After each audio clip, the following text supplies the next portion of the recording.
Assalamualaikum warahmatullahi wabarakatuh. Baik, selamat bertemu kembali dengan pembelajaran secara online di mata kuliah mikroekonomi. Di mata kuliah ini yang selanjutnya, materi setelah UTS yaitu membahas mengenai teori perilaku produsen, di mana pembahasan ini menjelaskan bagaimana seorang produsen itu memproduksi barang, kemudian atau mungkin mendistribusikan barang dan atau menjual. Jadi di sini produknya itu bisa produknya jasa atau barang yang diproduksi ya. Nah, ini hampir mirip dengan teori perilaku konsumen. Nanti kurva-kurvanya juga akan mirip.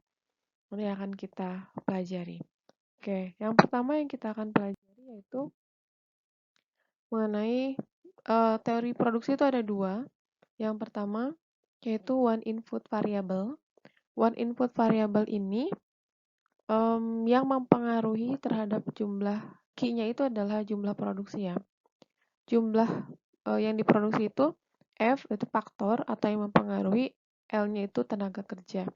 Jadi yang mempengaruhi terhadap berapa banyak jumlah produksi yaitu berapa banyak kita menggunakan atau seorang produsen menggunakan tenaga kerja.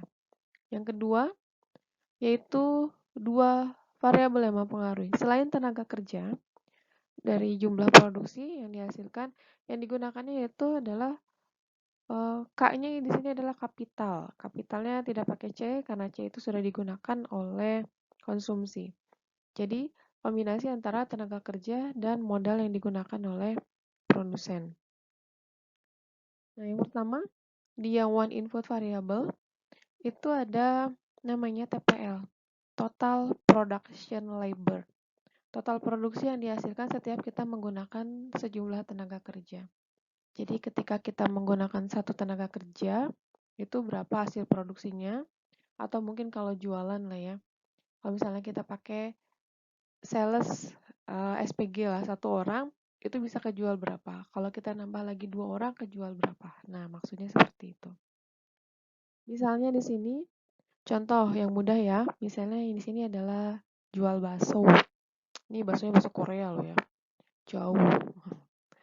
Kemudian di tempat bakso itu biasanya kita menggunakan beberapa tenaga kerja. Nah, mungkin kan di tempat bakso itu ada bagian ngeracik, ada pelayanan, kemudian ada yang bagian bersih-bersih, cuci piring, dan sebagainya. Kayak kita lihat. Ini angka-angka yang nanti ditampilkan ini, semuanya adalah angka-angka asumsi atau angka-angka contoh. Kalau kalian mau merubah dengan angka yang lain, silahkan. Jadi ini mah contoh.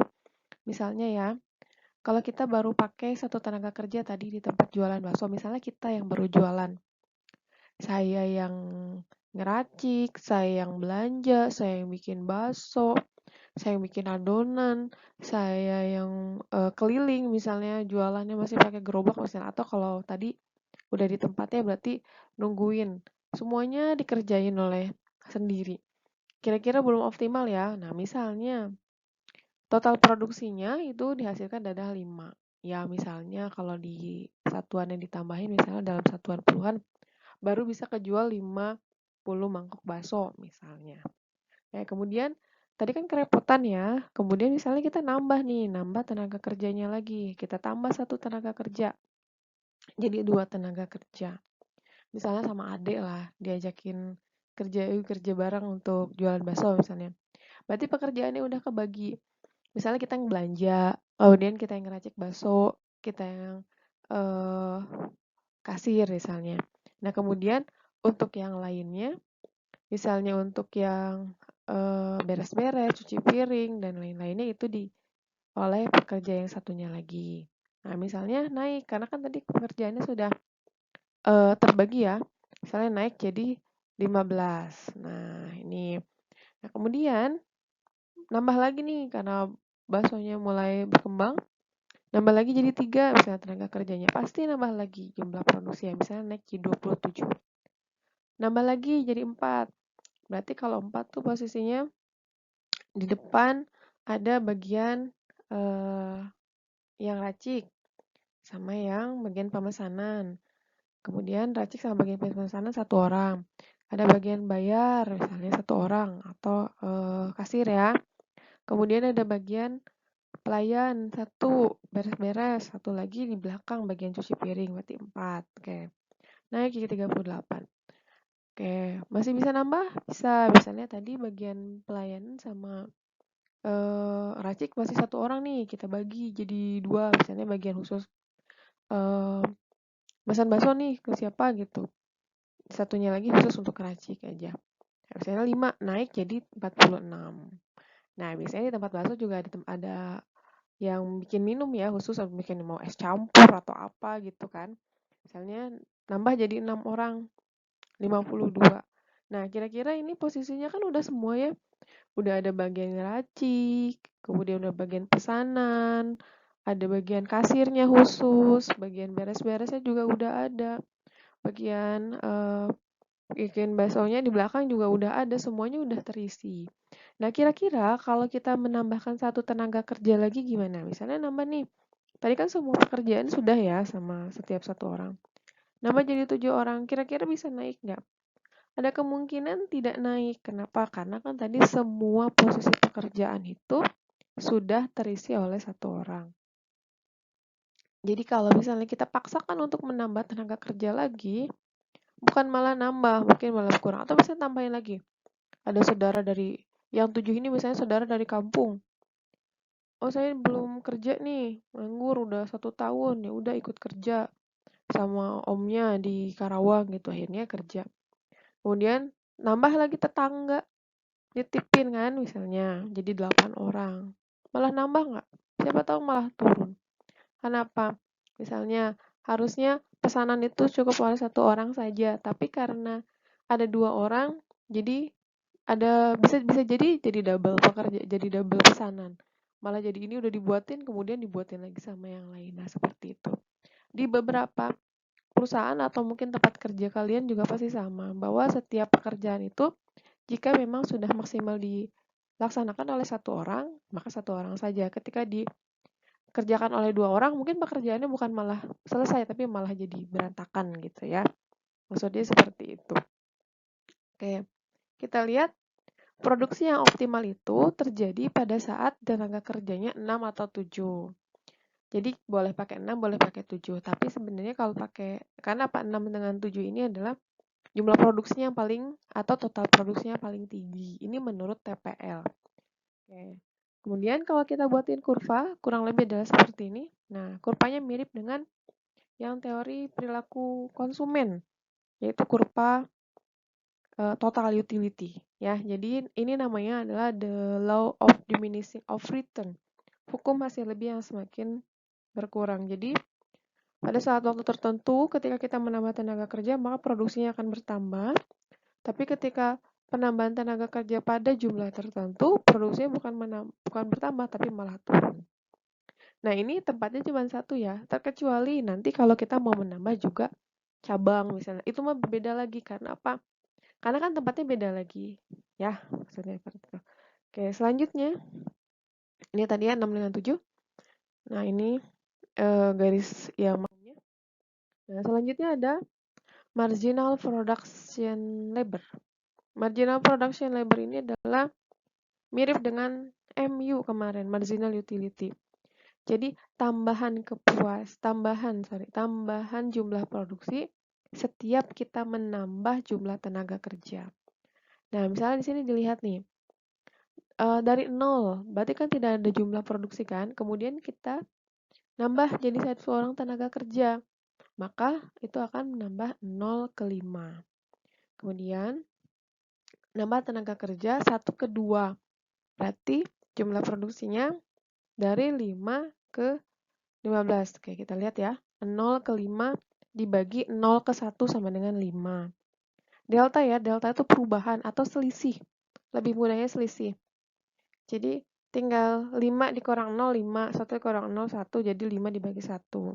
Nah, kemudian 5 ke 15, berarti 15 tinggal dikurangin 5, 10 kan? Dibagi 1 ke 2 berarti 1, ini 10. 15 ke 27 dibagi 2 ke 3, 12. 27 ke 38 dibagi 1, 11, 38 ke 46, dibagi 1, 8. Satunya ini karena L-nya itu penambahannya satu-satu semua gitu. Jadi sebenarnya kita cuma tinggal lihat aja perubahan-perubahan dari total production labor-nya. 46 ke 52, 6. 52 ke 52, 0. Kemudian 52 ke 50 minus 2. Nah, ya mirip ya dengan marginal utility. Kemudian average sekarang. Kalau yang kepuasan kemarin nggak ada rata-rata. Kalau sekarang ada rata-ratanya, rata-rata produksinya ya. Yaitu TPL dibagi L.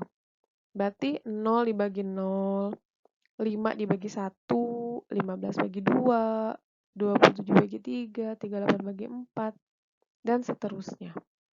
Yang dibagi masing-masing. Oke. Sekarang bisa kita lihat.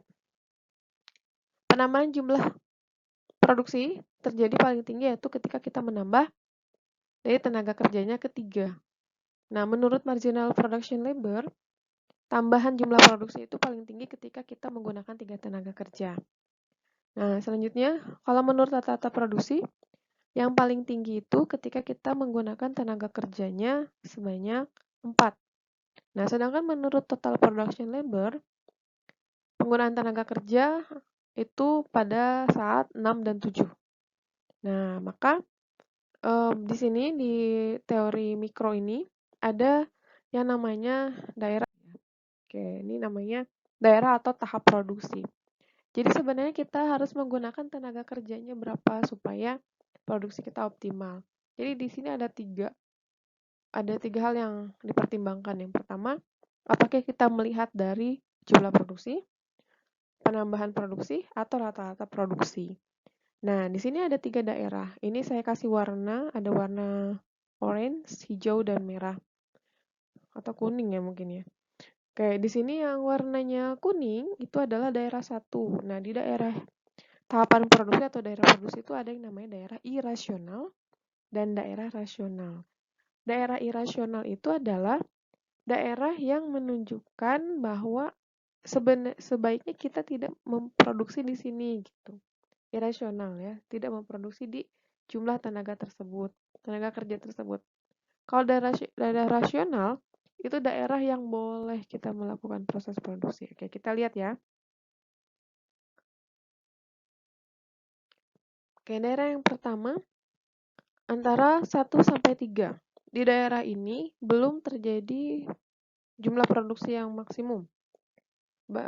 Yang di daerah satu ini yaitu yang terjadinya adalah jumlah tambahan produksi yang maksimum. Nah, kenapa di sini disebut daerah irasional? Karena di sini kita belum dapat jumlah produksi yang maksimum, atau misalnya kita jualan tuh belum sampai target lah gitu, atau belum sampai jumlah tertinggi gitu penjualannya. Jadi baru penambahannya saja yang tinggi. Nah ya, jadi sebaiknya tidak di sini. Kenapa? Kita masih bisa menambah jumlah tenaga kerja lagi. Ya, daerah yang kedua itu daerah rasional. Nah, ini boleh bisa kita pakai 4, pakai 5, atau pakai 6 karena di daerah ini menunjukkan terjadi rata-rata produksi tinggi, yaitu pada saat tenaga kerja 4. Dan terjadi produksi yang tinggi yaitu 52, tadi di jumlah tenaga kerjanya yaitu 6. Jadi kita boleh pakai 4, 5, atau 6. Ini daerah yang baik. Ya, karena sudah terjadi rata-rata jumlah produksi tinggi dan terjadi juga produksi yang paling tinggi gitu. Nah, kemudian daerah yang ketiga, ini daerah irasional lagi. Ini yang tidak boleh, nggak boleh. Karena apa? Ketika kita menambah lagi jumlah tenaga kerja, itu bukan nambah produksi, malah mungkin berkurang. Gampangnya gini deh. Kalau misalnya tadi ya di tempat jualan bakso, tadi yang saya bilang ada miss pemesanan, atau bisa jadi di belakang juga bisa, misalnya lagi cuci piring sambil curhat, malah ngobrol dan sebagainya. Itu kan bisa terjadi. Malah bukannya efektif ya, malah jadi tidak ini kan kita belum masuk biaya nih. Kan nanti kalau misalnya produksinya tidak naik tapi tetap harus mengeluarkan biaya atau gaji, misalnya kita harus mengeluarkan upah dan sebagainya, itu kan lebih tidak efisien lagi. Nah, itu maksudnya ya. Oke, selanjutnya ini ada kurva. Kalau kita gabungkan kurvanya, di atas itu yaitu total production labor-nya, yang di bawah yaitu kurva APL dan MPL. Kita gabung. Nah, daerah yang satu itu, tadi daerah irasional, itu mulai dari titik 0 sampai APL, sampai dengan APL maksimum. Ya, sampai APL maksimum. Kemudian daerah 2 mulai dari APL maksimum sampai dengan MPL-nya 0 atau TPL-nya maksimum. Kemudian daerah 3. Daerah 3 ini adalah daerah irasional. Daerah irasional ini dari mulai TPL-nya turun atau MPL-nya negatif. Nah, seperti itu ya. Oke. Ini adalah latihan soal. Nah, silakan nanti dikerjakan. Oke. Demikian penjelasan mengenai perilaku produsen untuk one input variabelnya. Terima kasih.